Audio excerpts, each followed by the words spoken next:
Just 10 cents a day helps fund local programs like Scenic Stops, Northwest Ohio Journal, and BGSU Brain Game. Watch, connect, explore.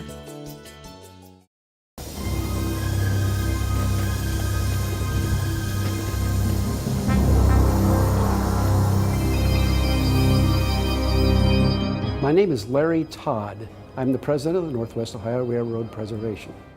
To tell you what Northwest Ohio Railroad Preservation is, it'd probably be best to share our mission statement, which is the preservation, promotion, and education of railroad history in Northwest Ohio. Northwest Ohio Railroad Preservation started in the year of 1998. It was actually a dream of our first president, Dennis Russell, that we formed this type of a group. There was nothing like that in this particular area.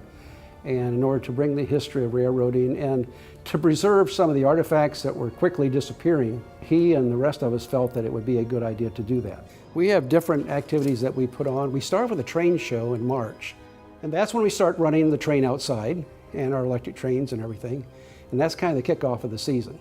And then we have the Easter Bunny comes, of course. At Easter we have Mother's Day, which mothers get to ride free. Father's Day, which fathers get to ride free. We run usually every weekend on Saturday or Sunday afternoons. And then we have what we call Tracks to the Past in September, the weekend after Labor Day.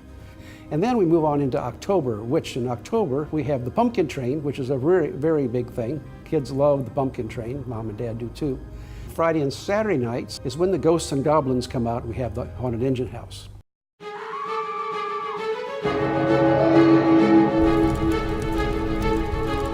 The Train of Terror runs after dark, which adds to that air of mystery. Then when you add steam and smoke and sparks coming off of the locomotive, that adds a little bit more to it. And then there's things going on out in the field that I won't divulge, that you never know what might be around the next curve.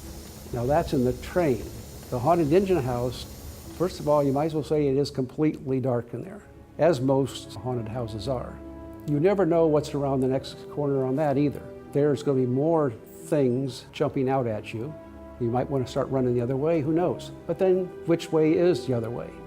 Being completely dark, you're not sure. And then you might hit a maze, which really confuses you as to which way is the right way to go. Eventually you might get out, we would hope. We've not lost anybody yet. We hope we never do. But you never know what happens in the dark, spooky confines of a haunted engine house.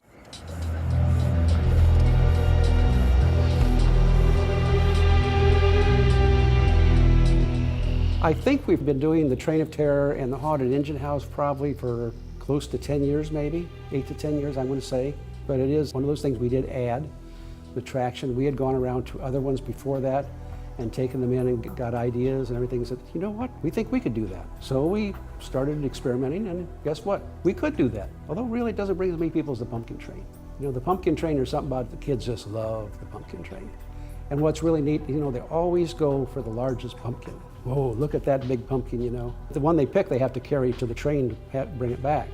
Because 9 times out of 10, maybe Mom and Dad can't even lift that pumpkin. But you always go for the biggest one, don't you? The engine we use for the Pumpkin Train is the same engine we use for everything. Our steam engine is a real, honest to goodness steam engine. Coal-fired, it eats coal and it eats water. And that's what makes it go. And that's where you get the name choo-choo train that kids always grow up with. I hear a lot of parents come in here and say, there's the choo-choo train. And the choo-choo comes from the sound of the steam locomotive, that choo-choo-choo-choo. The Train of Terror runs 8 to 11, Friday and Saturday nights during the month of October. Whereas the Pumpkin Train starts a week earlier, the last weekend in September, and runs through the last weekend of October on Saturday and Sunday afternoons from 1 to 5. Depends on volunteers, of course. We're a group that's operated completely by volunteers. So we're at the mercy of having enough people to operate. And yes, we do have what we call an archives room, that we have various artifacts from the past of railroading, everything from conductor's uniform to padlocks they would have used on the switches to the switch lanterns themselves. We have a gift shop. And then of course we have our one room too that's electric trains, half of which is HO, which is half of O, and the other side is O gauge. We try to cater to everybody, and so we're not just running our train ride at that time, which is a very reasonable thing, $2 for adults and $1 for kids, and it's cheap entertainment, which in this day and age is important.